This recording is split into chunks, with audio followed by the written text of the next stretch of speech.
Today, the presentation is going to start at 7, and we're going to talk about backing up your computer and archiving. And they're not the same thing, but I'll get to that at 7 o'clock.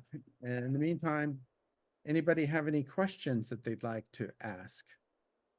You, you can ask one, Diane. Okay. What's his name? Lawrence. Lawrence, Yes.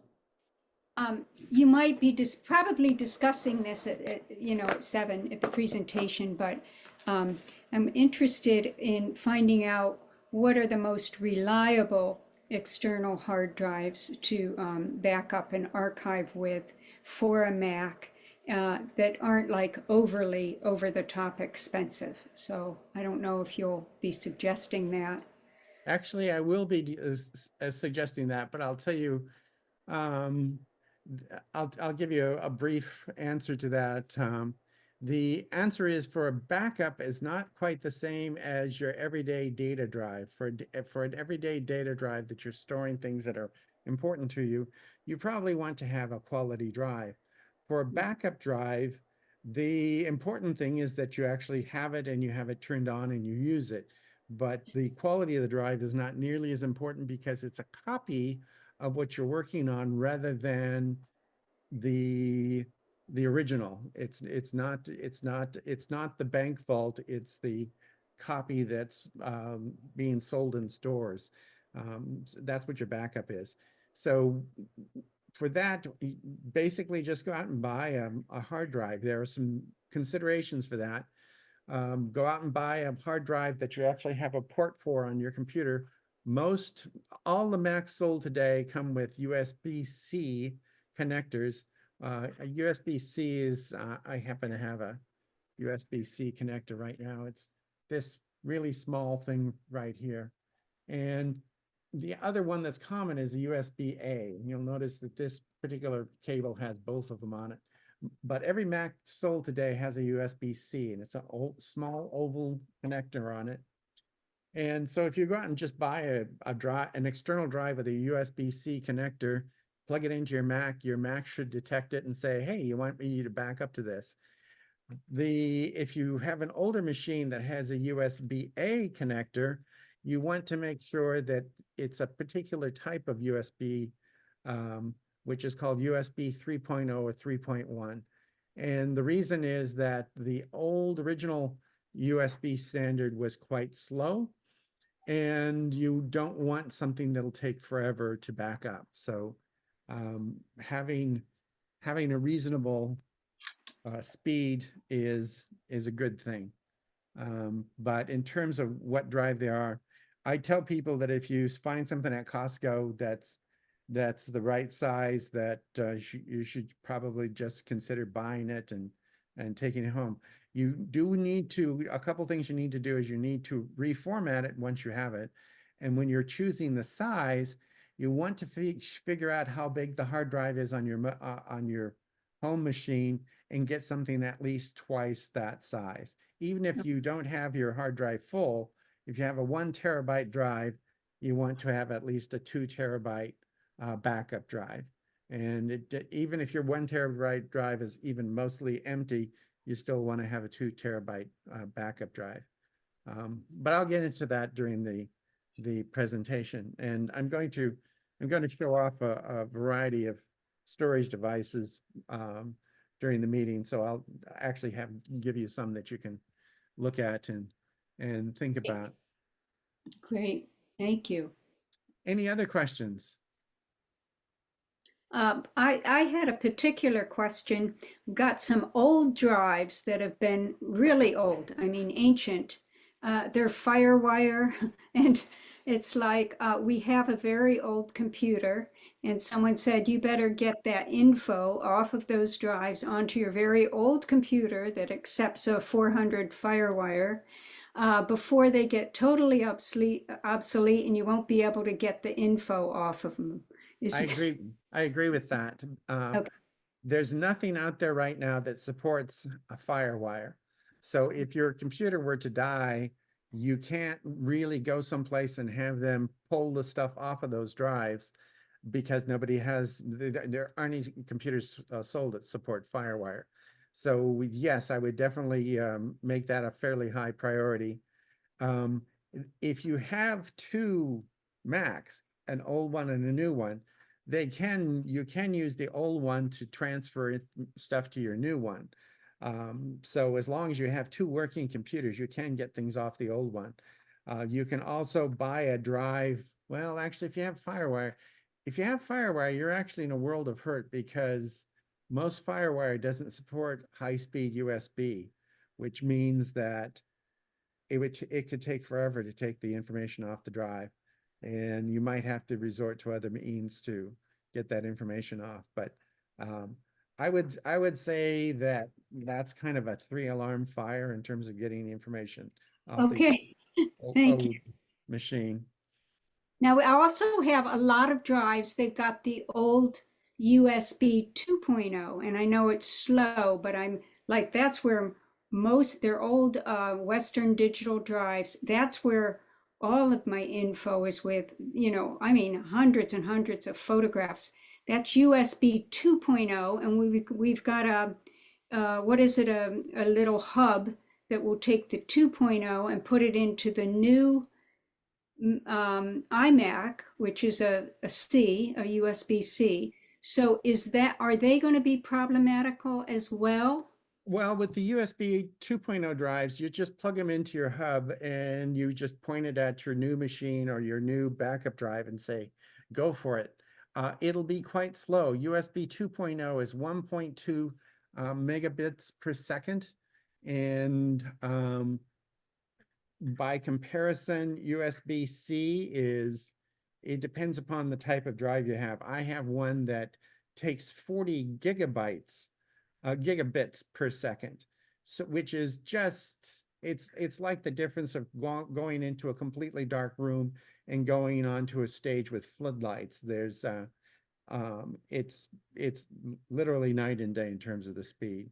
With 40 gigabits per second, I could transfer 10 feature films in a second. And Wow. with your USB-A drive running USB 2.0, that could take an hour for one video.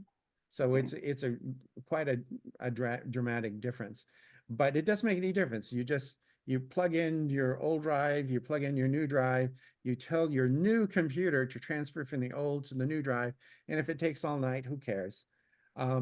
You want to do this on your new computer and not your old computer, because your old computer, in addition to having a slow USB connection, also has a slower processor, and it'll take longer for it to transfer things.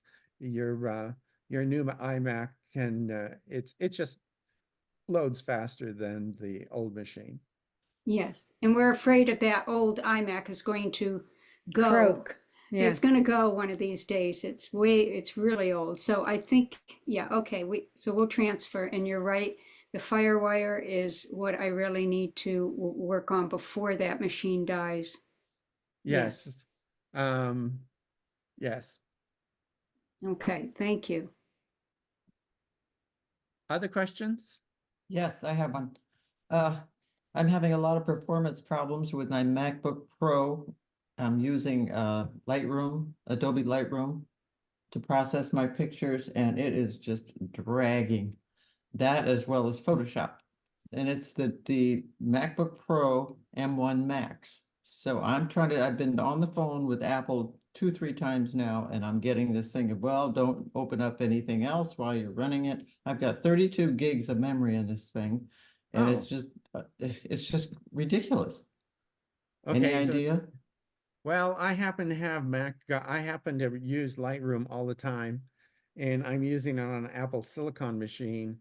And it's not particularly slow for me.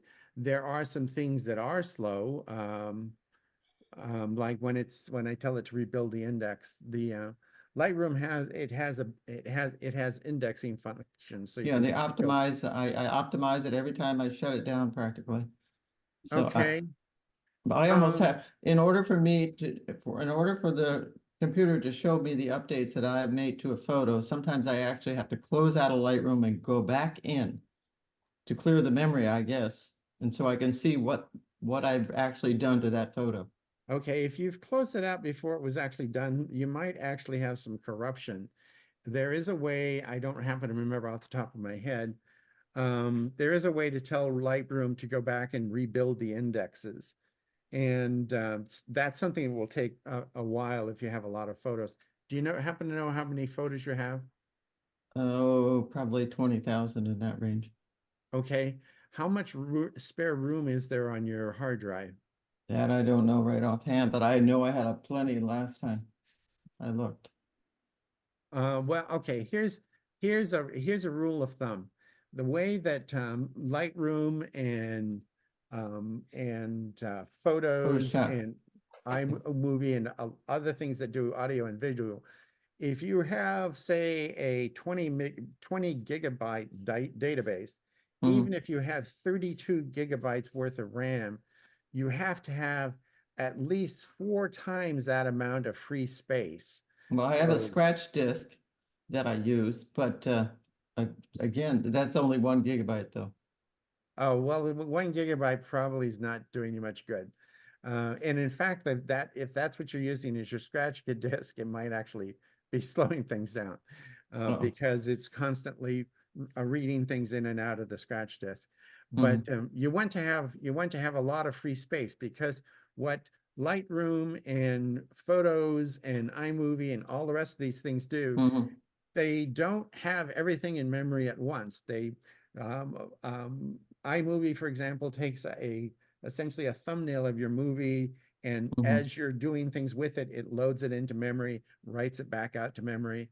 Mhm. And the same with Lightroom and Photoshop. So they're not everything's in memory at one time. So it's constantly using disk space, and the more stuff you have, the more disk space it uses. So Mhm. um, the couple of things I would do is give it more disk space to work with. Mhm. Um, and the other thing I would do is at some point, and I don't remember how to do this off the top of my head, launch Sure. Lightroom, point it at your photo database and say rebuild the index. And that will take, if you have 20,000 photos, that'll take a long time. If you've Okay. ever had to quit it because it seemed like it was taking a long time, what you're Yeah. doing at that point is you're actually damaging the Oh. database. So tell Okay. it to tell it to go and do its thing. Oh, Um, just be patient. well, I really thought I had how would I know if I had a virus? Maybe I'm thinking a virus may have done this because I didn't is it always have this problem. Well, viruses don't normally affect photo applications. Viruses, you'll notice if you have a virus because it screws up your mail or it'll screw up Mhm. your web browser, but Oh, it not no. not not Photoshop, Oh, not Lightroom. Yeah. not Lightroom. Okay. Very good. Oh, if you have time, another quick question. So this scratch disk that I used to have plugged into one of my USB ports on my MacBook Pro, again, left-hand side, if I plug that in, it gets, my operating system keeps ejecting it without me knowing it. I'll come back to my computer, you've ejected a disk incorrectly or whatever the heck that message Okay, is. that's probably it depends. Is this a 1 gigabyte disk? Yes, but here's the thing. The previous MacBook Pro I had did the same exact thing. Well, yes, but is it 1 gigabyte or 1 terabyte? No, 1 terabyte. I'm sorry, not 1 gigabyte, Okay, one okay. terabyte. Yeah, One yeah, terabyte's a horse of a different color. It yeah. could be, do you happen to know the manufacturer? Well, SanDisk is the one, but it's done it with, I know the previous MacBook Pro I had before prior to this actually did this for every different drive I had, and I had a number of different manufacturers and Western Digital and this and that and everything else. And it did this consistently. All right. When you got the drive originally, did you reformat it? Yes. And how did you reformat it? Through the operating system on the Mac. Well, yes, but you see, Oh, most how, third what, most third party drives come formatted using yeah, FAT, which is the right. It's the operating system used by old versions of Windows. And to Okay. work with Photoshop and so on and so forth, they need to be, particularly with a MacBook, with an M1 MacBook, they need to be formatted as APFS, which is, APFS. Okay. yes. I'm going to, among other things, talk about that when I'm talking about data drives, because one of the first Okay. things you should do with data Okay. drives is reformat them. All right, But I will try that. Thank you. and well, you have to take everything off because, of course, if you reformat it, it'll Exactly. destroy Well, if everything. it's on a scratch disk, it's not gonna matter.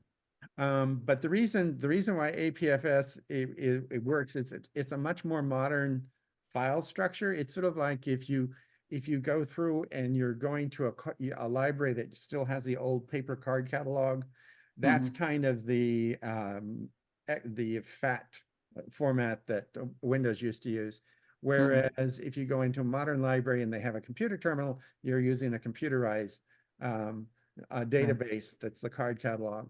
And the computerized database is much faster, and that's basically what APFS is compared to. Okay, I will try that and see how it goes. Thank you so much. Any other questions?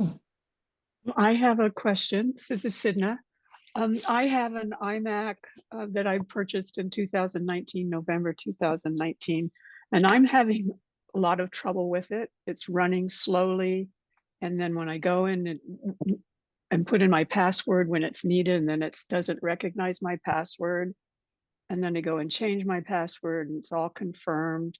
And then I go in and try to get into something where I need my password and it doesn't recognize my password that I just changed. So I'm Password? wondering if I got hacked or if I have a, No, when you say password, where are you entering the password? What are you well, doing? my Apple ID, because I decided I would go in and see if I could find some answers to this. The whole system is running really slowly. I mean, just really slowly. Okay. And and so I went into, the Apple Care place, or not Apple, anyway, and you have to give your Apple ID, which I did, and they didn't recognize it, and it shook and said, no. So I did a recovery and through my phone, because they had my phone number, and then I changed it. And that it was okay. And then the next time I needed to get back in, it didn't recognize it. So I'm having trouble with Apple IDs and IDs that are connected to, my different mail accounts. Okay, the first question, what kind of machine is this? An iMac, it has 6 gigahertz, what, 8 gigabytes.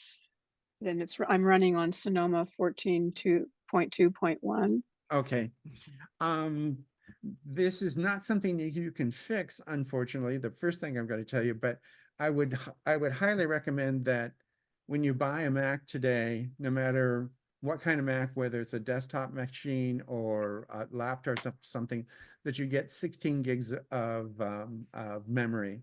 And the reason is Apple will say that it'll work fine with 8 gigabytes, and that's true, but when it has 8 gigabytes of RAM, it means that it's constantly going to be writing things out to disk and reading things off of disk when it runs into memory issues. And so you'll never run out of memory, but it'll be constantly writing and reading and writing and reading when it bumps up against the limit. And to give you an example of how it can run out of memory, if you run Chrome, you can use up 1 gigabyte of memory for 1 page. So if you have 3 tabs open, you could use up 4 gigabytes worth of memory just for Chrome. And then the Mac needs to do other things as well. So if you had like 20 tabs open, you could be using 20 gigs of memory, which means that every time you switch a tab, it has to write stuff out and then read stuff back in for you just to change tabs. So unfortunately, with the Mac you can't really add more memory. If 2019, you probably have a machine. I think I'm ready for a new machine, and I was considering the Mac Mini that you talked about a couple of weeks or a couple of months ago. Yes. And I thought I would just go into an Apple store and then with my current iMac and have them transfer everything. And then Yeah, And then I have to have a monitor, some kind. right. Um, the nice thing about the Mac Mini, my Mac Mini, I have a Mac Mini sitting next to me. It's got an LG monitor that I bought at Costco. So it Oh, you have to be a little bit careful about the monitors because the monitors can actually slow down your machine if you get a low performance monitor. But no, I went to Costco and bought this. The monitor I originally was running it with, I bought in maybe 2005. And oh, what I couldn't stand about it was that the color wasn't right. And I'm a photographer, so you're right. it drove me nuts, and I complained about it. And Kathleen threatened to kill me if I didn't go buy a new monitor. Wait, was that the way you phrased it, dear? Yeah, she agrees. She threatened to kill me because she got tired of me complaining about it. But in terms of that, one issue is you probably have some memory issues. But the second, not you personally, but the computer. I The do. the That's true. second issue is that you really shouldn't be asked for your iCloud password that much because the iPad, I mean, when you launch mail, it goes out to iCloud to get your mail and so on and so forth. So it should know what your password is. If you think it's missing it, then the most problem that people have with passwords is they accidentally turn on caps lock or they do something to screw up the passwords are case sensitive. And so they'll do something like that. I had this one person at work that they were constantly having problems with their password.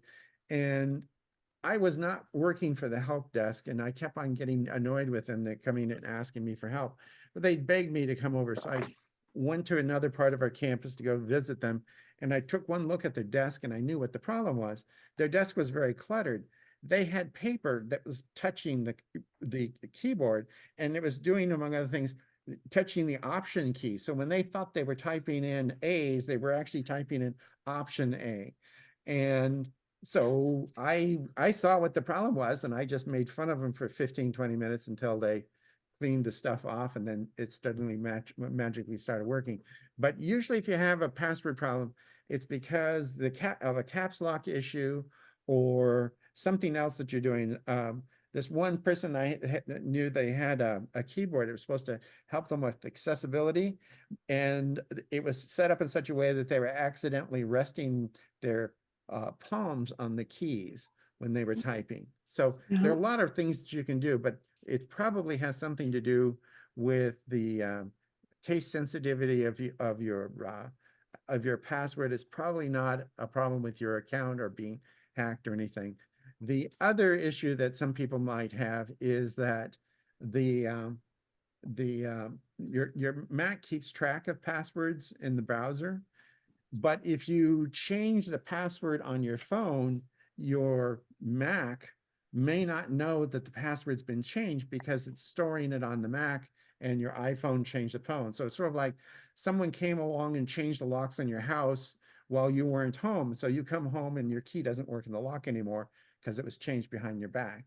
So Okay. that's just a possibility. Well, Um, okay, then follow up. If I decide to go ahead and get the Mac Mini, go into an Apple store as you suggested, then my keyboard, my current keyboard, my little magic keyboard, that would still work, and my old trackpad would work. Yes, they both would work on a Mac Mini.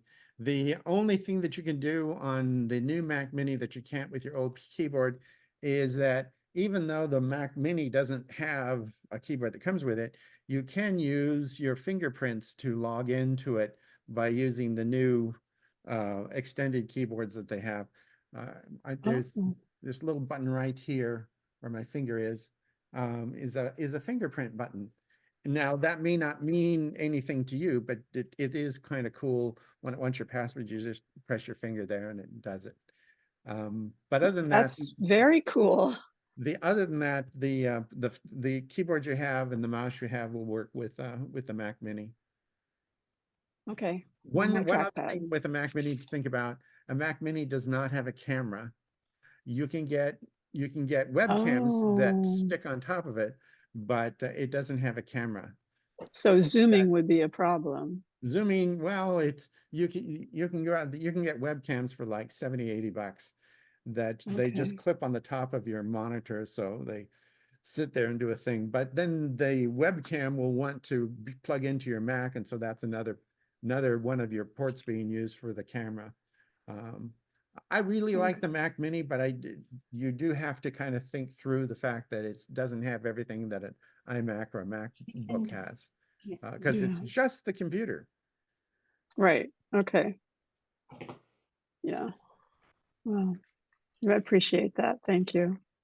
Okay, it's about, well, we can have one more question before we start the presentation. Any other questions? Okay, guys, Why is- I have one. Just it's about signing in. Last time I didn't sign in because I didn't know how to do it. Okay, I'm gonna have something for you to sign in a second or two. All I have to do is find where I put it. Oh, there it is. I'm going to paste the address in the chat window.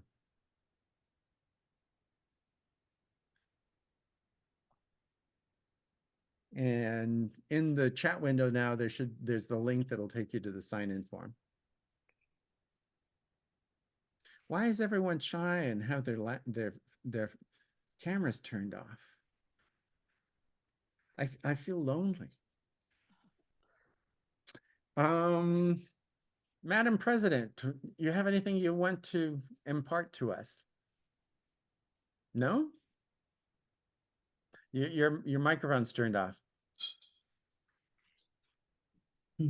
I don't have much to say. Just welcome everybody. And don't forget to sign in, but he'd already said that. I'm doing it now. I'll just turn it over to the treasurer since we have a few yearly dues that came in. Yeah, we have a total right now of 17 members that have paid their dues. And so our balance right now is $2,370.93. But we also received 3 dues from 3 people that are not on our list, Lawrence. So I don't see them on here, but if anybody knows somebody or any of those 3, we would like to get at least the email address so that Lawrence can send them the invitations. Yes, that would be quite useful. Yeah. Also, I wanted to tell you that I have a bill to send you, but it's for like, I don't know, 60 bucks. It's for the discussion board software that we have on the. Oh, good. Yeah, website. just send it to me. So does anybody know a Julia H. Johnson?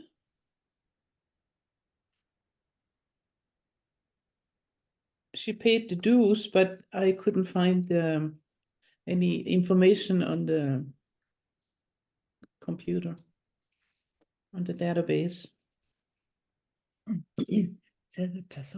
Okay, there is a Julia Johnson that showed up someplace So, in my email. position. Yeah. Could you send me a list of those names? Because they might have written to me and I just need to go look for them. Oh, okay. Yeah, I can do that. I'll just send. Then the other name is J. Hansen and M. Hansen. Those Oh. also sound vaguely familiar. Well, Okay. I am Peggy Hansen. Real name is Margaret. Is that, so I sent a check. Oh, yeah, that clears that up. Yeah, This is for Peggy. Hansen. Oh, James and Margaret, yeah. yeah, but it's J and M. That's her, Oh, but she's Yeah, saying I'm Margaret. she's Oh, Margaret. oh, She okay. goes Yeah, Peggy. yeah. or Peg. Oh, okay. Sorry about that, yeah. No I'd problem. love to change that, but I can't. Okay, are you getting the emails? Yes. Yes, I Oh, am. okay, then, Yeah. and that is solved then, okay. Thank you. I'll send you the other one, Lawrence, that I Okay. couldn't find.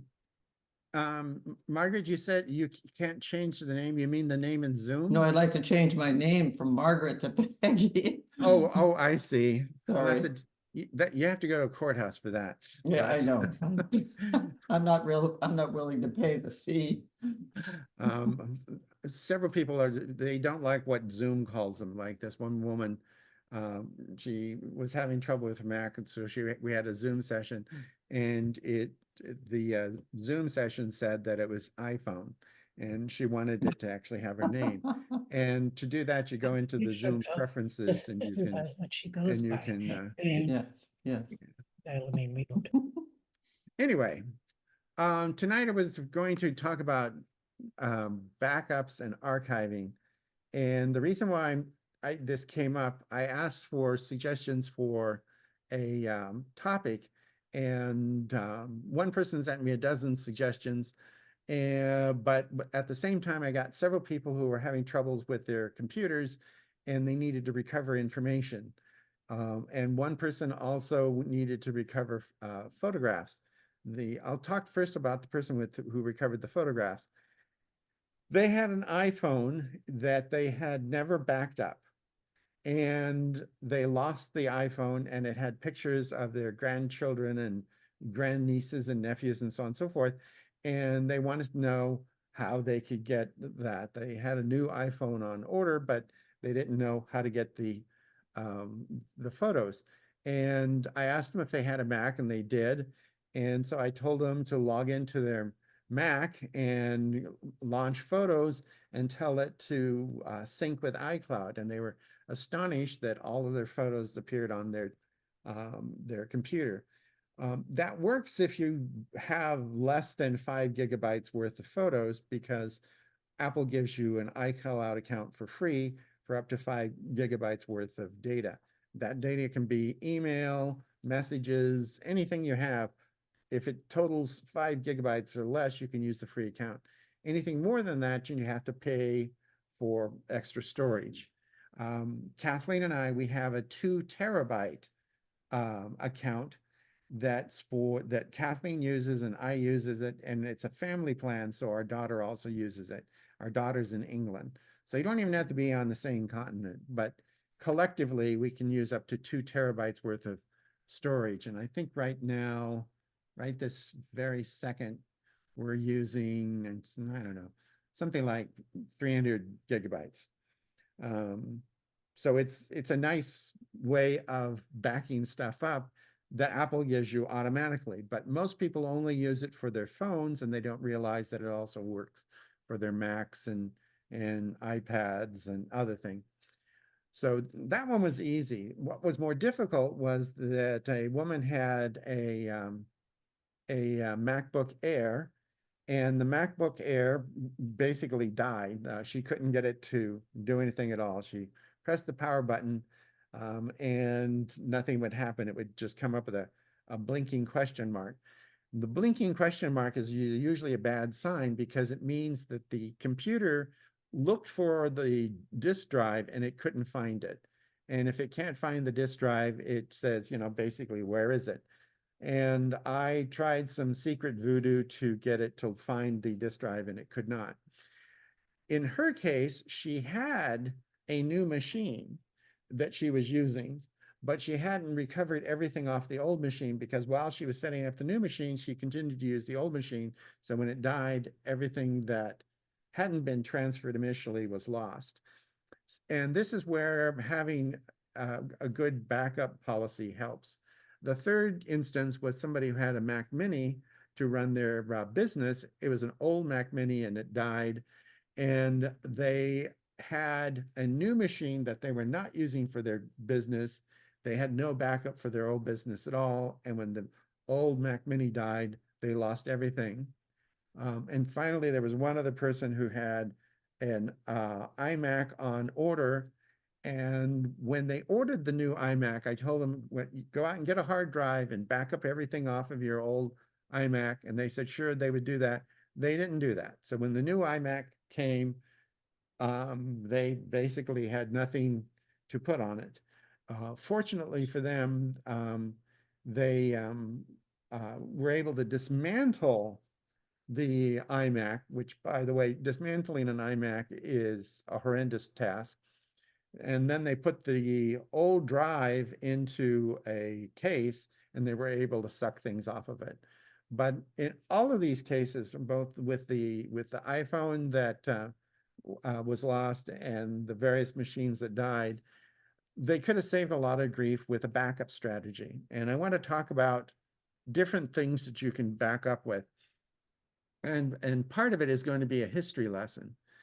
When the Mac first came out, it had one floppy disk drive. It was a 3.5-inch floppy disk, and it held 400K of information.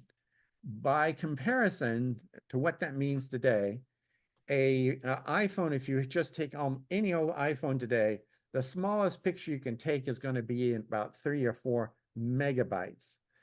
It means that you'd have to actually have a small stack of these floppy disks just to hold that one photo that your iPhone took. Hmm. The amount of storage space that people use today is phenomenal. In the days of the 400,000 byte little minis, if you wanted to do something else, you had to pop out the disk and stick another disk in, and you were constantly switching this back and forth on the Mac. But today you don't have to do that because we don't use 400,000 byte floppies today. When I initially started doing backups years ago, I used CD-ROMs, and a CD-ROM, if you format it on a Mac, you can store about 600 megabytes on a CD-ROM. So in terms of using that, the iPhone pictures as a good example, you can put a couple hundred pictures on a CD-ROM if you're lucky. But on my new iPhone that I have, if I shoot photo raw with this iPhone 15, the photographs are 40 megabytes. So if you think about it, I could get maybe 15 pictures on a CD-ROM. Not very many, would just overwhelm what a CD-ROM could do. If you stored it on a Blu-ray disc, you could get about 12 gigabytes, which, now we're talking real numbers. But the real problem with CD-ROMs and Blu-rays, transferring data to those media takes forever. So if you want to write it to the CD or the Blu-ray disc, takes forever, and pulling it back takes forever as well. So some faster ways to do it. If you have a MacBook, you probably have a small slot in the side that allows you to put in a SD card. This is an SD card. Actually, it's in a case, but this is the SD card. It's really small. It's a little bit bigger than about half your thumb size. This particular one is 128 gigabytes. And at some point, I'm going to stick it in my machine so you can see how much space that is. And that's 128 gigs on this little flat thing. This is a thumb drive. And this particular thumb drive also holds 128 gigs. And if I push it up on one side, it's got a USB-C port, so it'll fit into a modern Mac. And I push it the other way, and it's got a USB-A port, so it'll fit into an older Mac. And this is also one way that you can actually transfer information from an old machine to a new. You stick it into your computer, copy it from the old machine, stick it into your modern machine using the port at the other end, and copy it to your new machine. And I use this basically when I want to grab things or put things on my church computer. My church has an IBM, it doesn't have USB-C, so I use the USB-A. This kind of connector is called the USB-A connector for the machine at church, and I use the USB-C for the one at home. But that's for fairly small tasks, and that's not really good for backup. That's good for transferring information. You can transfer information using SD card, you can transfer information using thumb drives, but it's not really good for backup. And I'll start with the phone. If you have an iPhone and you take photographs with it, spend the money to purchase a bigger iCloud plan. The one that you get for free is you get $5, but the larger ones start at, I think it's 99 cents a month. So for like $12 a year, you can have more storage. And I don't remember exactly how much that is, but it's not a heck of a lot of money and you get a lot more storage. And if you have an iPhone, the nice thing about it is that it'll just automatically store all your photos. If you tell it to sync it to iCloud, it'll automatically store your photos in iCloud. So they're going to be on your phone, but they'll also be on iCloud. And because they're on iCloud, it also means you can pull them down and put them onto your computer or put them onto your iPad or something like that. The best, by far, backup plan for an iPhone is to spend $12 a year and get a bigger iCloud plan. And if that's not enough, then spend, I don't remember what the bigger plans are, but it's not a lot of money to get quite a bit more storage on iCloud. The one thing that you absolutely have to have is you have to have decent bandwidth, because if you can see this Zoom session, you probably have enough bandwidth to take advantage of iCloud. For your computer, though, you're going to need an external drive. And I'm going to show you a couple of external drives, and then I'm going to show you how I use them. This is an external drive. It's made by a company called LaCie, which is French. It just means the company. And this is a USB-C 3.1 drive, which means it uses a USB 3.1. So it's fairly fast. And I just plug it into my Mac. I don't even need a power cord for it. It uses the power from the Mac to power it, and it'll work on a MacBook as well. If you have a MacBook running on a battery, probably not a good idea. But if the MacBook's plugged in, then it'll just be powered from the MacBook. This is one type of drive. This one, How much does that cost? I bought this several years ago, and I have no idea.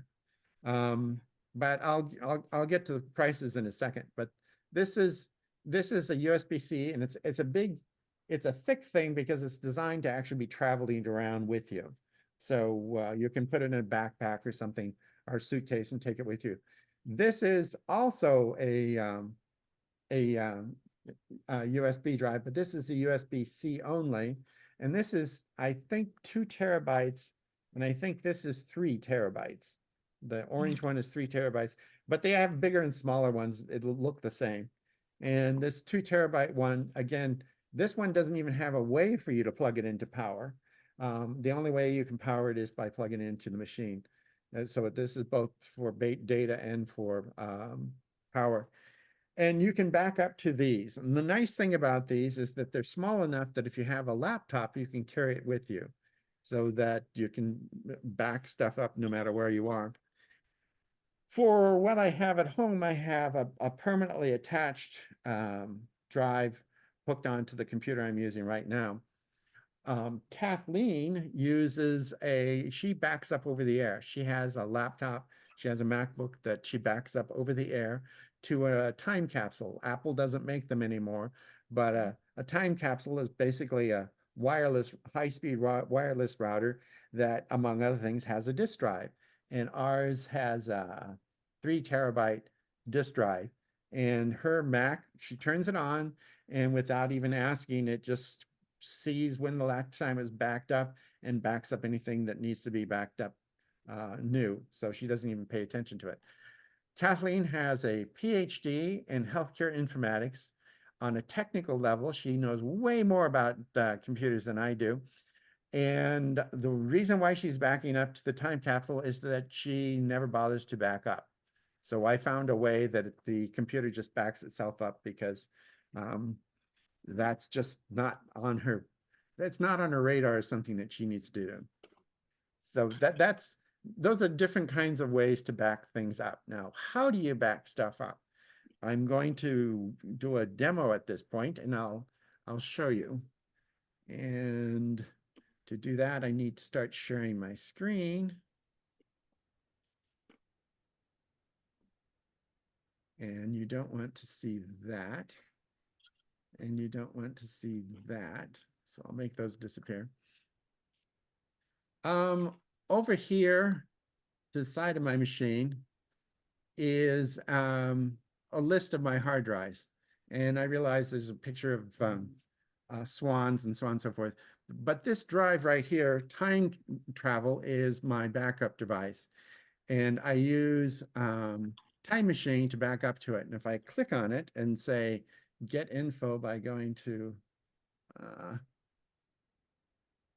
the file menu and say, get info, it'll pop up and it'll say that it's a 4 terabyte drive and it's got 1.41 terabytes free and it's got 2.6 terabytes used.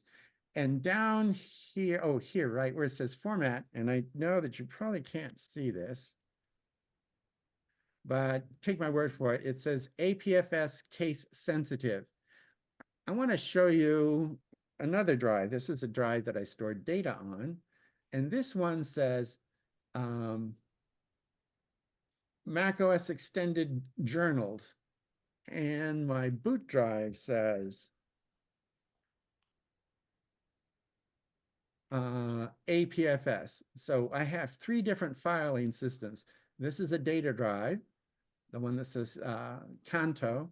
The one that says time travel says APFS case sensitive.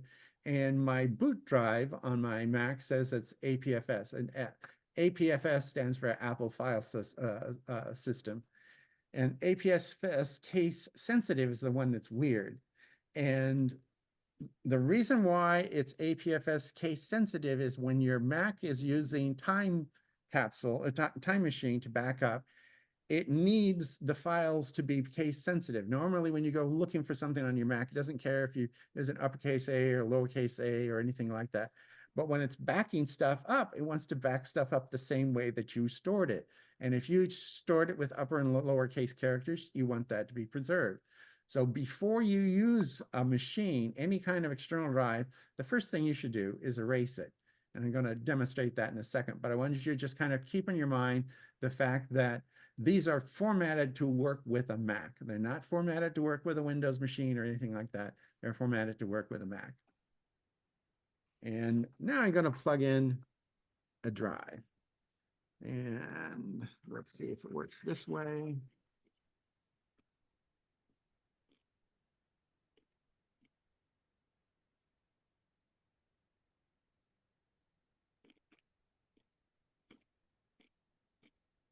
And it showed up. Okay. This thing says, let's see. This is the drive. It's a 2 terabyte. I thought it was 3 terabyte. It's a 2 terabyte hard drive. And if I do get info on this to see how it's formatted, it says that it is APFS, but we're going to pretend that it says that it's actually formatted for Windows or something. If you go out and buy an external hard drive from Costco or any place else, it's probably going to be formatted to work with Windows. Your Mac can work with it, but it's still probably going to be formatted to work with Windows. So the very first thing you should do is to launch Disk Utility. And so I'm pressing the Command key on my keyboard. That's the one that looks like a little clover leaf, and the space bar, and that brings up Spotlight. And I say Disk Utility, and it goes out and finds Disk Utility and launches it. And I come down here to Let's See, and I have choices up here at the top. It says I can do Disk First Aid, which checks the drive to see if the drive is healthy. And that's what it just did and says it's fine. Or I can partition it, which means that you break it into multiple pieces, which I never want to do, or I can erase it. Now, if I erase it, it gives me choices. This one that says exFAT means MS-DOS, FAT means MS-DOS, and then there's macOS Extended Journal Encrypted Case Sensitive. This case sensitive is the one that it uses for Time Machine. But believe it or not, I'm not even going to care about that because I'm going to use this for Time Machine. You don't even need to launch Disk Utility. I'm telling you this because the first thing you do if you do buy a drive is you should launch Disk Utility, point it at the drive, and tell it to erase it. So pretend I've already done that. I've erased the drive. Now I'm going to tell my machine to use Disk Utility, to use Time Machine. And to do that, I have Time Machine in my menu bar, but let's say you don't have that in your menu bar. let's go to settings. And that's not the settings I wanted. I wanted these settings, system settings. And trying to find Time Machine is probably difficult. You can look in there, but if you just type it in up here, it'll go find it for you. So I type in time, it goes to Time Machine. And then you have some preferences here. One of the options is how often do you want to be backed up? By default, Time Machine backs up every hour. I would advise you not to ever change this, have it back up every hour. And then the other thing you can do is tell it where you want it to back up. I'm already using Time Machine to back up to this disk drive that I named Time Travel, but now I'm going to add a second one. You can have multiple ones. I pointed at Le Petit, meaning it's a small company, say setup disk, and it says that I can encrypt it. I don't want to encrypt it. You can if you want. Disk usage, don't care about limits. I just say done, and I tell it to go do its thing. And among other things, you'll notice that the icon used to be yellow, and now the icon is green because it's showing that it's a disk, that it's a Time Machine disk instead of a data disk. And if I do get info on it to look at the formatting, it now says APFS case sensitive. So the first thing you should know when you're using Time Machine is that you stick an external drive in there, you reformat it when it comes from the store, just to make sure that it doesn't have anything on it that you don't care about. And then you tell Time Machine to use that drive and it'll reformat it again. And when it does, it makes it case sensitive so that it can back stuff up. Now, a couple things that some people try to do, they try to get really cheap and they say, oh, I'm going to use it to store data. Because if you look at my Time Machine drive, it's got stuff on it, but it's also got 1.41 terabytes free. So should I store data on it? No, that's sort of like using your parachute, jumping out of the airplane, using a parachute, and on the way down, you decide you're also going to use it as a wedding dress. No, it's going to be a parachute.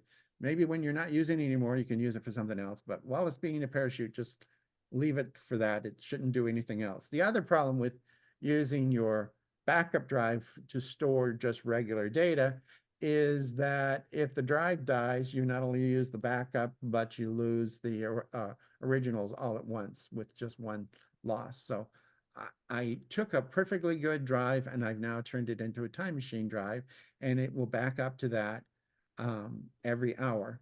Now, how do you know whether or not Time Machine's actually doing its job? Well, one of the things you can do in this options is you can, why doesn't it? Oh, because they have it in a different place now. I want the Time Machine menu in my menu bar, and there's a way to stick it up there, and I don't remember exactly how to do that because it's already up there, so it's probably not giving me that as an option. But I want it up there because you can go and then ask it, browse Time Machine backups, and you get this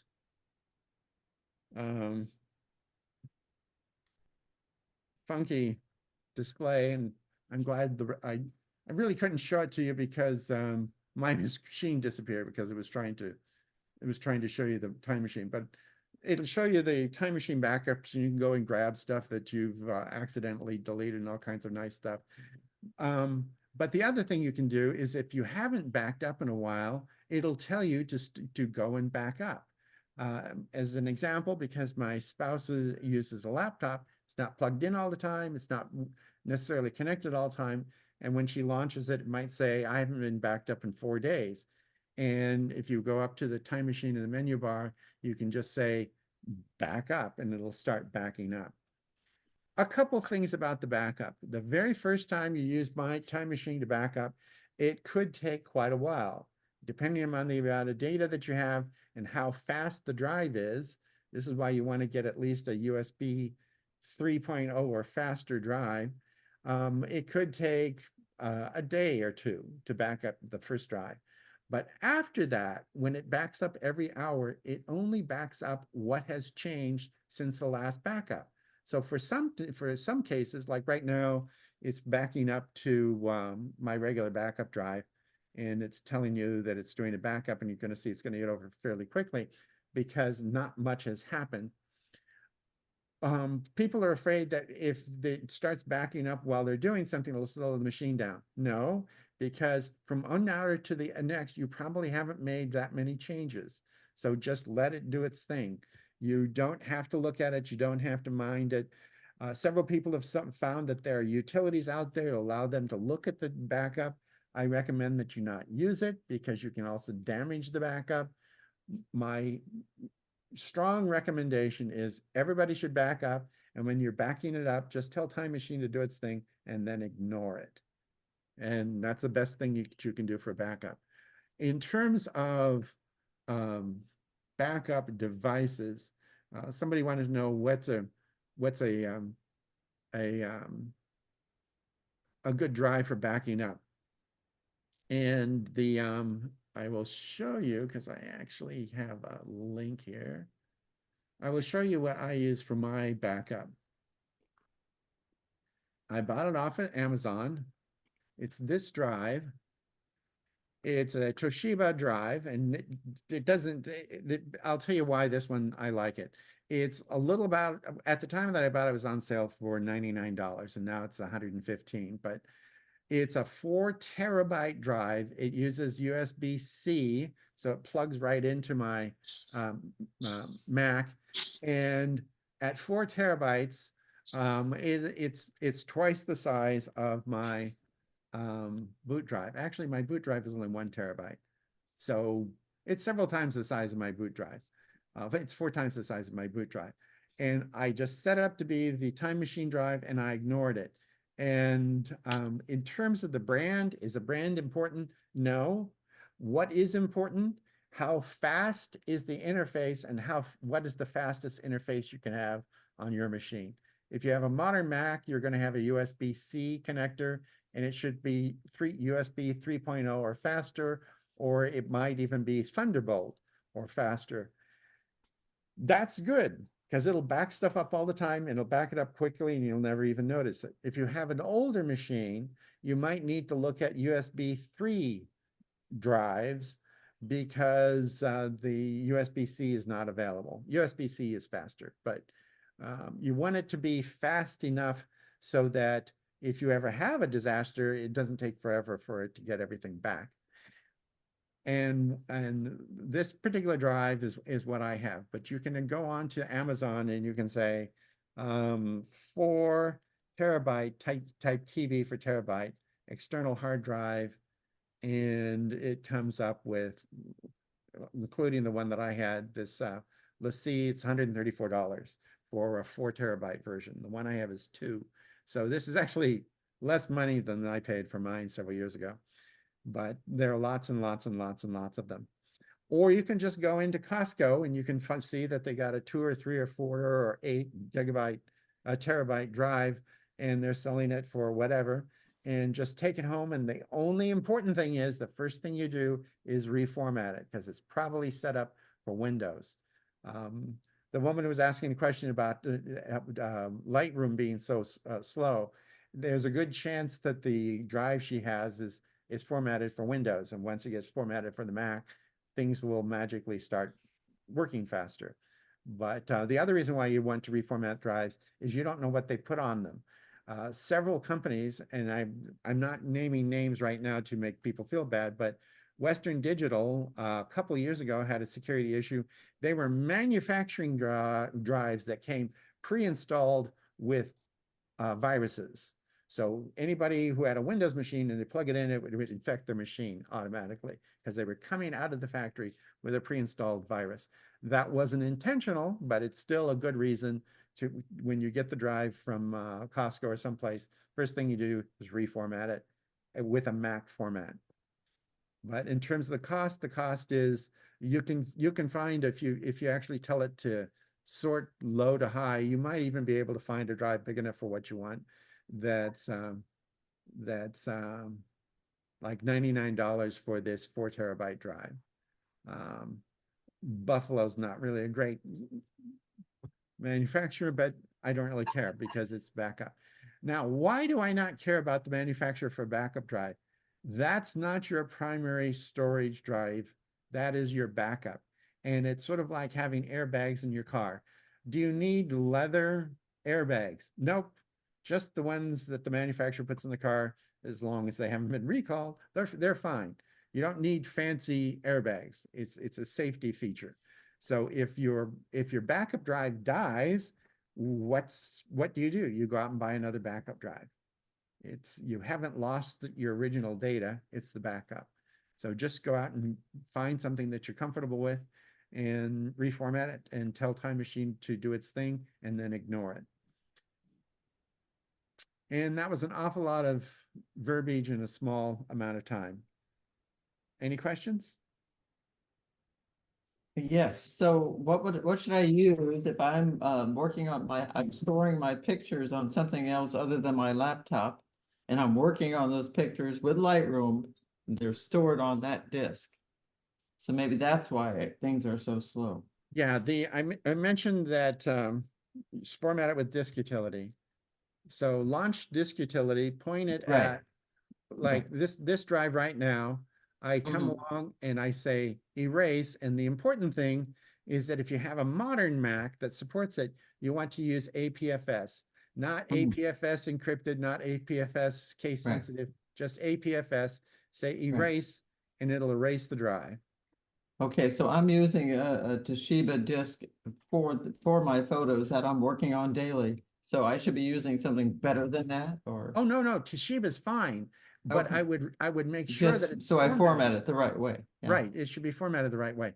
The Okay. machine that I use for my backup is a Toshiba. I have no complaints about Toshiba. Okay, I was just concerned that it might be good for backup, but not for something that I'm really relying on this to store my pictures. No, Toshiba's I have opinions about hard drive manufacturers, but I have no particular problems with Toshiba. Okay, Um, okay. And I'm and using Backblaze over the web to back that up, so. oh I think yes, well, I was going to get to that. That's my next step that I was going to talk okay, about. okay. But actually, we can talk about it right now. In terms of machines in your home, you want to have a time capsule, or you want to either have a time capsule or an external drive that you use Time Machine on to back up things. That's within your home. If for backing it up someplace else, there are lots of choices. iCloud is ideal because it's actually designed for the Mac, and it's designed for iPads, and it's designed for iPhones. And it's not really that expensive for what you get. But another possibility is Amazon, is not Amazon, is Google. The trouble with Google is that um, you only get 15 gigabytes for free, but you can store all kinds of stuff on Google. I happen to have a 100 GB plan because I share it with Kathleen and my daughter, and we have it half full. Some good news, bad news about Google. It's great for storing stuff, but you have to do all of it manually. So all of the stuff that I have on Google, I've actually put there. And some of the things that I do are kind of weird, like this thing that says duplicator backups. These are backups of my website. My website every day at 3 in the morning, not every day, once a week at 3 in the morning backs itself up, and it backs it up to Google. And this way it doesn't involve my machines at home at all. We could have a storm and they can knock out the internet here, and my website will still be backed up. So what I do with Google is probably not something that most of the rest of you want to do, but Google is a place where you can store stuff. More interesting for most people, especially is Backblaze. Backblaze is an online backup. That's their whole business. They do online backup. And when we were moving out here from Maryland, I needed to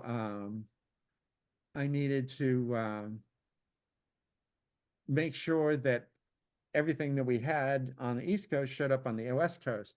And I was shipping, among other things, my computer. My computer went with the movers. And if the movers had a problem or they lost the computer or was stolen or something, I'd be out on my data. So several months before we moved, I bought a subscription to Backblaze. And Backblaze, if I can find the icon here, Backblaze. Backblaze has a little, it's a program, but it actually lives on your menu bar so you can keep track of it. It'll back up your computer. And yes, I know that. I don't care because I don't want to pay for it. But it's backing up, and I say what I want to back up, and I give it a list of the drives that I want it to back up, and it backs up continuously. It doesn't say that. Actually, it says right here, continuously. And my last backup was at 7:10 p.m. this afternoon. And right now I have 24 terabytes worth of stuff on Backblaze. And it's in the process of backing up another 24 megabytes today. So I have a staggering amount of stuff on Backblaze. And Backblaze, you pay a yearly backup, and I don't actually remember products. Computer backup. It is apparently you have to tell them what you want to do before they, oh, the pricing, and pricing is here. $9 a month or $99 a year. And it doesn't make any difference how much you store. There's no limit. So in my case, it's 24 terabytes. For if you were storing, you know, like 500 gigabytes, it's still $9 a month or $99 a year. And I really like Backblaze because, again, just backs it up, and I forget about it. And if we have an internet outage, then it just keeps track of what needs to be backed up. The next time to talk to the internet, it'll do its thing. Most of the time, most of the backup is taken to place between like 3 and 5 in the morning. So I really have never noticed when Backblaze is doing something. If I'm doing something with my computer, it stops backing up. So it doesn't argue with me, but I really like Backblaze. There is a referral program. So if I actually refer to everybody and you all join Backblaze, I actually get a discount, but that's not why I'm doing that. I just really like the service because, again, I don't have to pay attention. The big thing with Time Machine, you set it up, you ignore it, it works. Backblaze, you set it up, you ignore it, it works. Huge difference, though, is that Time Machine is a local backup, wherein Backblaze is a remote backup. And the difference there is if you want something, it can take a long time to get it back down from Backblaze. If you back up 24 terabytes and then you try to restore it, it could take weeks. They have a service where if you have a disaster and you want it restored, you can pay them and they'll put your backup on hard drives that they send to you, and you pull the stuff off and send the hard drives back to them. But that costs more money. The nice thing about Time Machine, it's local. You want something restored, you just tell your Mac to restore it.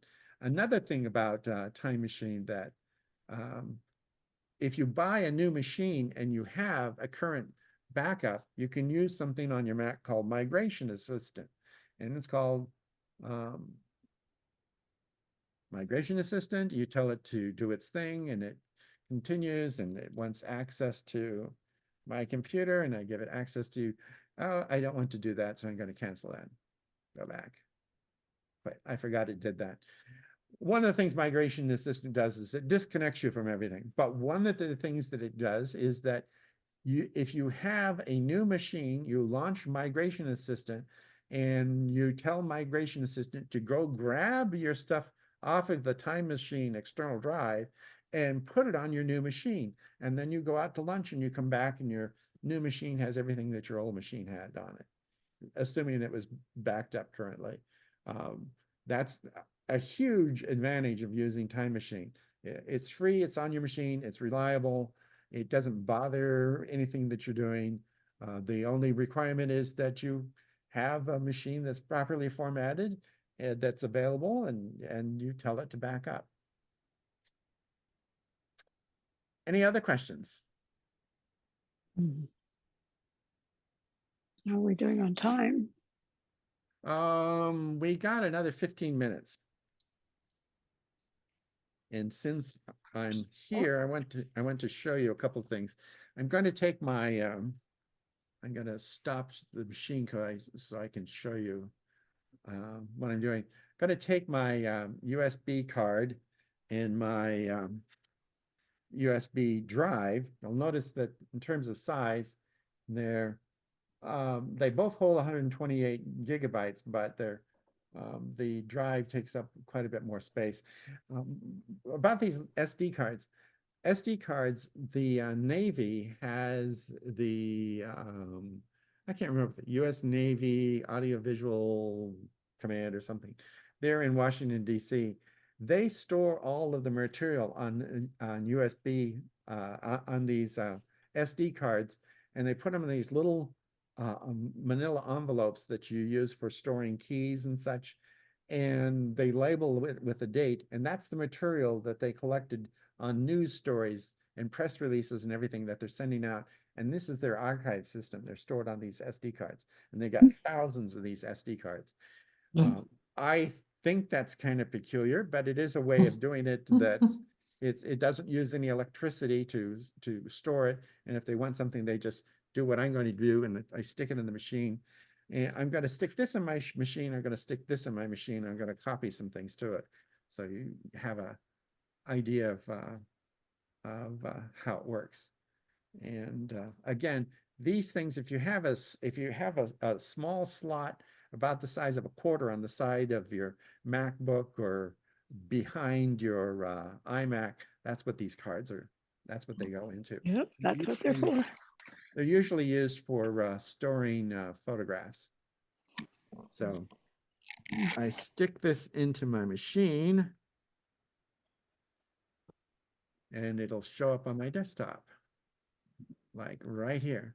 So this is my SD card. It says it has 128 gigabytes worth of storage on it.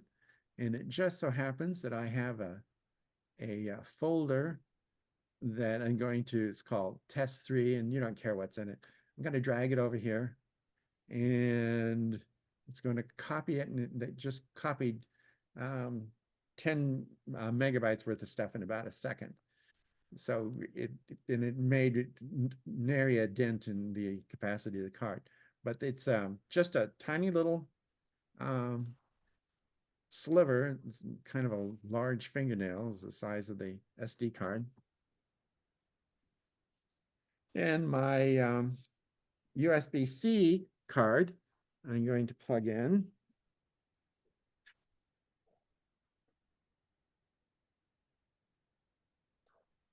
So I noticed she pulled that over to the trash to extract it rather than just pull it out of the back of the machine.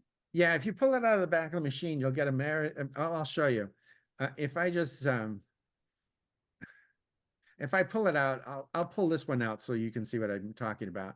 But I'm gonna drag something over here, and I'll grab this folder and drag it there. And again, it's going to be pretty much instantaneous. But if I pull it out of the machine, you'll see that you get an error message. Oh. And where's the error message? Usually there's an error message that says that you dismounted a drive without unmounting it. Oh, that reminds me, the woman who had the drive that would disappear every once in a while, if she's never formatted it for the Mac, it might think it's hooked up to a Windows machine, and it's disappearing because the drive's going to sleep. It doesn't know that it's actually being used. So you have an external drive that disappears. Oh, there's the message. This Mac can't connect to an iCloud. Well, never mind. That's a different problem. But there should have been an error message someplace saying that I pulled the drive out when I wasn't supposed to. Details. Lawrence, so are you saying that if we're talking about archiving important files, like I have a lot of fine art files, digital files, that I'm not using. But as far as storage, long-term storage, um, are these reliable, or like basically I'm wanting a desktop. It doesn't have to be a compact or anything because it's at home. What would you suggest as the most reliable brands? Okay. Um, Archiving is different than backup. So far, I've just been talking about archiving, but that part of the topic for tonight was I've just been talking about backup, but part of the topic for tonight was archiving. A backup is something that you use to recover from a disaster. So Okay. it's like an insurance policy. So you keep a copy of the work that you're working on constantly being backed up to a drive using Time Machine. That's a backup. If I take my little SD card and I put all of my writings, I've written about 2,000 published articles. If I wanted to preserve these, or I wanted to send a copy of these to my daughter, I could put them all 2,000 writings will fit on one of these cards with lots and lots of room because text doesn't take up that much room. But what an archive is a copy of what you're doing stored someplace else.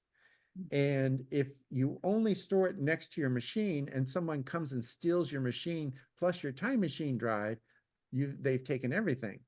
If you store it in iCloud, iCloud's not really an archive, but because it's not at home, you can recover it from iCloud. You can recover it from Backblaze. But again, those are not archives. If I take this card and I put my writings and my photographs on it, and then I put it in my safe deposit box, it's an archive. It can't change. It doesn't get automatically updated, so it's not a backup, but it is an archive of something that's important. We have a safe deposit box downtown, and on it, in that safe deposit box, instead of having one of these, I actually have an 8 terabyte hard drive that that I put everything on that hard drive.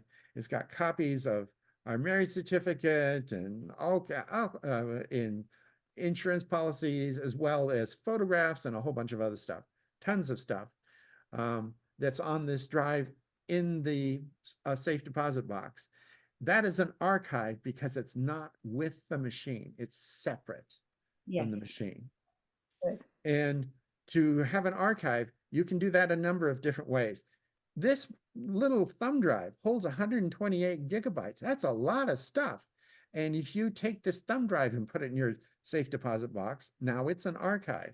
If you put the same information on this SD card, now this is an archive if you store it someplace else. So the difference between a backup gets constantly updated with your activities as you're doing them, whereas an archive is really important stuff that's stored someplace else. Our marriage certificate's not going to change. Our insurance policies aren't going to change. The baby photos of our daughter they're not going to change. So those are the archive that we keep in the safe deposit box. An archive is a different thing. And in terms of what to stick on an archive, just for SD cards, go out and get a name brand SD card. This is made by Samsung. Samsung is one of the biggest companies when it comes to making flash memory. The other ones that I have are made for the most part by either SanDisk or Sony. SanDisk is owned by Western Digital, and Sony is Sony. Sony invented this stuff, by the way. The camera on an iPhone is actually made by Sony. You use a lot of Sony stuff that you probably don't even know about. But for the archival stuff, yes, I go out and I get some name brand SD cards or thumb drives or something, and you can store them someplace else. In my case, with my terabyte drive, the terabyte drive, it happens to be made by Toshiba because I want to be able to actually grab that archive and restore stuff if I have a need. An archive is not keeping an extra copy on your phone. It's not keeping an extra copy on your iPad. Why? If you have a photograph on your phone and it's also in iCloud, if you delete it from your phone, iCloud says, oh, I'm going to delete it everywhere else too. So that's kind of, can be distressing if you don't know what it is. Okay, great. That was what I wanted to ask. Any other questions?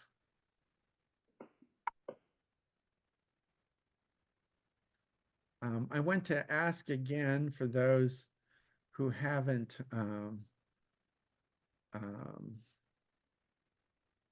signed in to sign into the form. And I'd also, I stuck it in the chat again. The other thing is, what would we want to do next week? Not next week, next month. In terms of talk week. Next week, I probably want to do something else. And while you're thinking about that, I want to tell you about one of my big projects. I've told you about archiving and backups and so on and so forth. In my case, I have 600 CD-ROMs that I used for backup starting years and years and years ago. One of my next big projects is to take an external drive and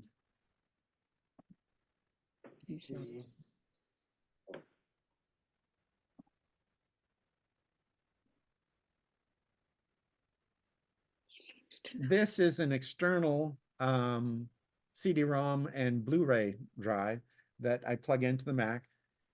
I'm going to stick this on my machine and copy the contents of all those CD-ROMs and store it on either flash drives or something, and then throw my CD-ROMs away. And this is going to take a long time because on average, it takes 15 to 20 minutes to empty a CD-ROM. And there's 640 megabytes in size.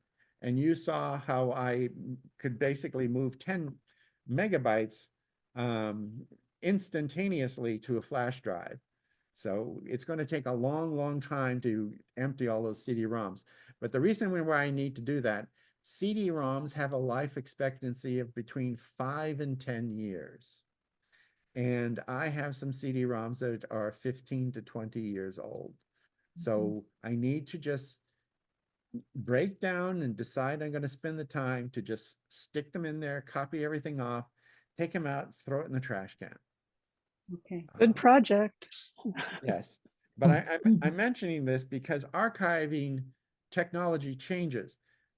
All the CD-ROMs that I have can fit on 2 of these. And Nice. right now they fill up an entire closet. That'll feel good to throw them away. The process of throwing them away though is not fun. Oh, no. I explained to my 6-year-old grandchild when she was here in October. I explained to her the process of what I was going to do and asked if I could get her to do it. And she thought about it for about 5 seconds to make sure she really understood what I was talking about. And she realized that her grandfather was trying to scam her, and she said no and walked away. Which is it's a reasonable response. Lawrence, thank you for all this info. And we wanted to know, have you had recently discussions about cybersecurity and malware and all that? Because we would like to know more with our Macs as to what kind of protection is necessary, et cetera. Would that be a good topic? Yeah, that was we actually had an in-person presentation on that last September. Okay. We did a presentation, it was held at Trinity United Methodist Church. Cybersecurity for seniors is basically what I Wow. talked about. Yeah. We Oh. talked about cybersecurity and privacy because they're both intimately tied to one another. But that's something that probably should be done at least once a year anyway, because the threats change a bit. I don't know how many of you have seen the advertisements for Apple Vision Pro, which is the virtual reality headset that you have. On day one, several privacy people said that the way that the software worked presented a privacy risk because the way you can share information, if you think about it, I'm recording this meeting and I'm going to put it up on the website so that people who didn't come today can see what it is we talked about. But in the process of doing this, I'm also recording bits and pieces of your homes and your face and so on and so forth. We had a woman member a couple of years ago who always turned her camera off.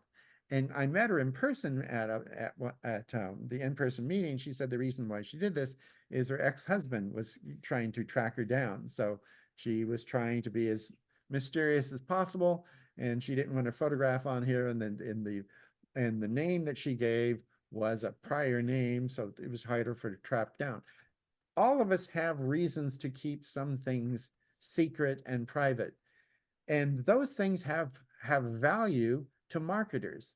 For example, if you have a thyroid problem, that's not necessarily something you want to go and tell everybody about. But if somebody knows that and they give that information to a drug company, you'll start getting spammed by drug companies. And you can accidentally disclose this just by looking for drugs on Google. Now, what does this thing do?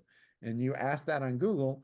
Google sells that information to drug companies. And then even though they don't know your name or where you live, you can get spammed with ads for drugs for thyroid problems. So security and privacy are intimately linked. And a lot of people think they have a virus or they think they've been hacked when they haven't.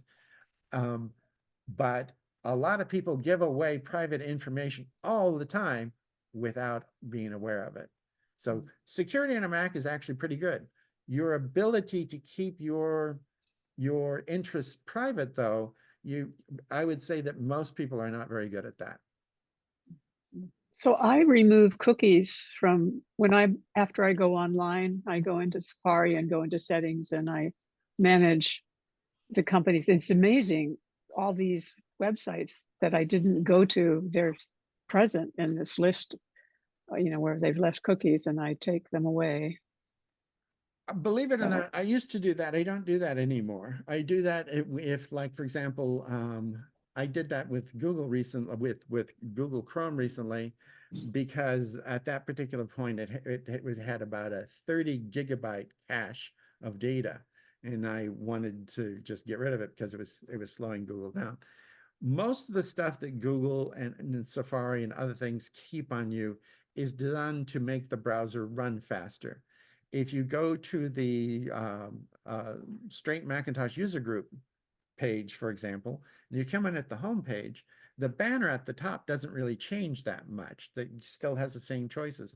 When you go from screen to screen to screen to screen, you don't want to have it send all that stuff that's already sent you.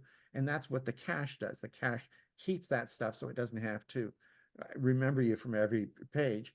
If you log into the Strait Mac site and you log in so you can ask a question on the forums, you want it to keep information about you because you log in, you ask your question, you press return. You don't want it to log you out.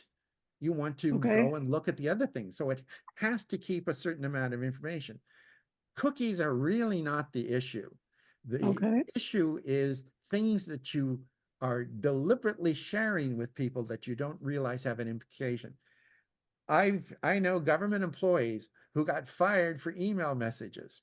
They sent a private email message from one government person to another government person.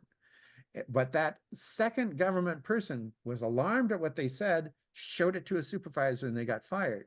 And that's because the email message was suggesting that somebody do something illegal. In one case, they wanted to kill the supervisor. Another case, somebody wanted to know if they wanted some drugs. But in both cases, it was bad for their career.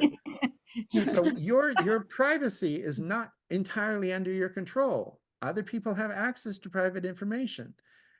As an example, I'll give you an example with my daughter. My daughter has posted dozens, well, probably hundreds of photographs of my granddaughter on Facebook. None of them show my granddaughter's face. They're photographs taken from behind. They're photographs taken in the dark. She's coming through a tunnel once and you just see her profile. Why does she do that? My daughter, who grew up in the internet age, we gave our daughter a computer at age 6. Not going to go into the story as to why, but she wanted one because she saw a movie and thought it was cool, so she wanted a computer. My daughter thinks that her daughter is too young to know what privacy and security mean, so she's going to preserve her privacy and security until she's old enough to make those choices herself.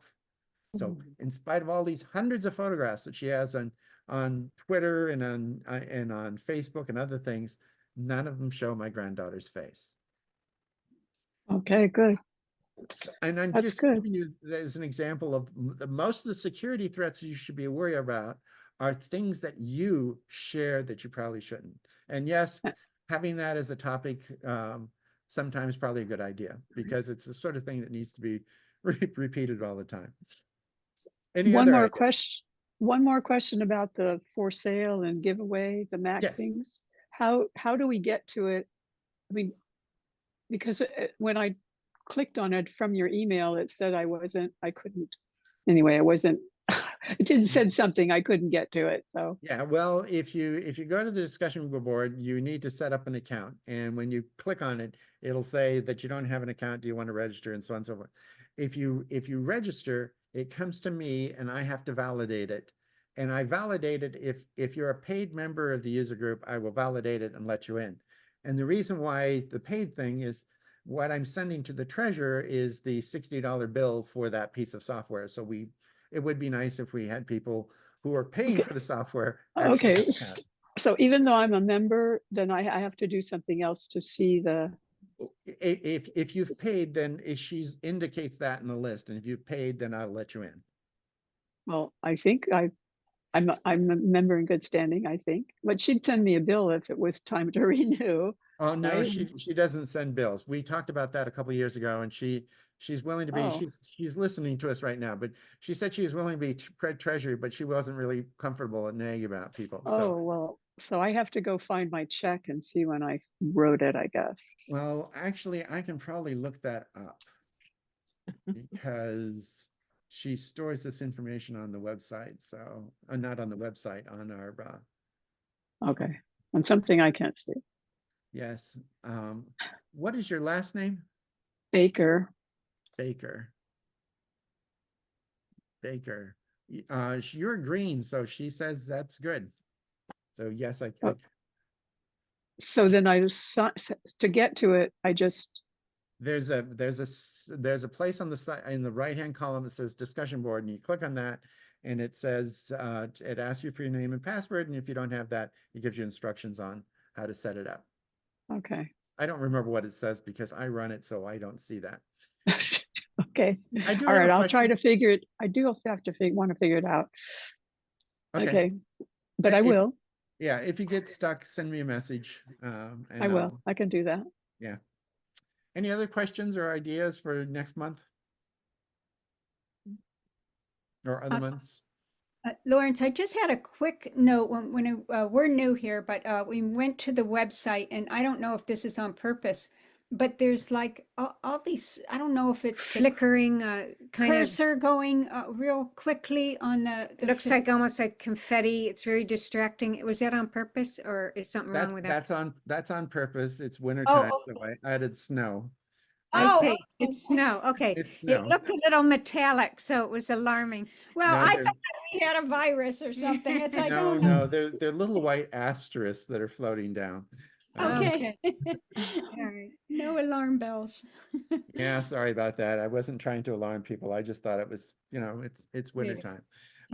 I'll slow down the snowflakes. One quick question, do you have a boot disk also? What, if so, what are you using? The For boot that. disk for my machine right now is the SSD drive that the machine came with. And I store my data, all of my data is stored separately on 2 RAIDs. I'll show you my desktop. It's the easiest way to show you this. But oh, this is a terrible background for this sort of thing. I'm going to change it to something that's not quite as distracting. let's change it to that. At the top here is the boot drive. This is a SSD drive that's built in. SSD means solid state disk. It's built into the computers. The rest of these are RAIDs. A RAID is a box that's full of hard drives. And I have a lot of video and a lot of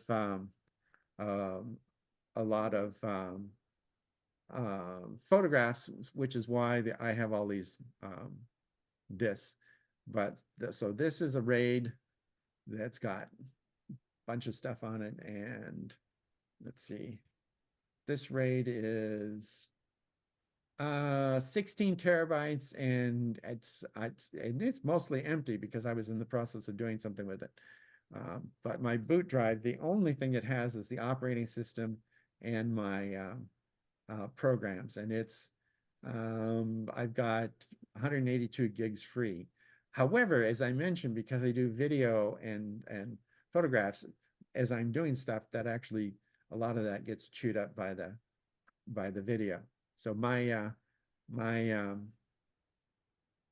boot drive is used just for booting the computer, and all my data is stored someplace else. And then in addition to it being stored someplace else, it also gets backed up to the cloud, and then it gets backed up by Time Machine. I'm very paranoid. So Well, I don't blame you. So my question about the archiving, because I have a lot of photographs. So you use a RAID, and are they? I've read like a solid state drive, and I just don't quite understand. But for reliability, what would you suggest for a lot of photographs that you want to keep? Well, in my case, I've got hundreds of thousands of photographs, and I have probably, I don't know, terabytes of video. So for my RAIDs, they have regular rotating disks inside, but they're each like that. This one that I showed you that said it's 16 terabytes. That is 16 terabyte drives that are mirrored. So the drives themselves are automatically backing themselves up. When I write to that RAID, it writes to 2 drives simultaneously. So if one drive fails, the other one still has the data. When I said I'm paranoid, I'm really paranoid. And there are 4 drives in each one of these RAIDs, so that there are 8 drives total, but they only show up as 4 drives on the desktop because they're mirrored. And I use conventional hard drives because they're cheaper. A 16 terabyte RAID is expensive, but 16 terabytes of solid state disk drive would be it'd be 10 times more. So I use regular hard drives. What brand? Like brand? The Yeah. ones that I use are mostly Toshiba and something called HGST, which was recently bought by Western Digital. But HGST is the company that IBM invented the hard drive. And when IBM got out of the computer business, they sold it to this company called HGST, and I use their drives. Basically Toshiba's and HGST. The place I was talking about earlier, Backblaze, they buy thousands of drives every year, and they have a drive reliability report. If you go to their website and look for drive reliability report, there's a report of all the drives that they've used during the year and how reliable they are. And I use that as kind of my guide for buying drives. If I was buying a RAID today and I had the money, I would go with solid state drives because they use less power, they're faster, but the problem is they're much, much, much more expensive when you start talking about terabytes of data. Okay. Thank you. Yeah, thank you. Anything else? If you have suggestions for next month, aside from computer security, I do have this list of 10 other topics that somebody suggested. But if you have something that you think is important, please write to me and tell me what it is. Okay? Thank you. Thank you. And good night, everyone. Good night. Thank you. Yes.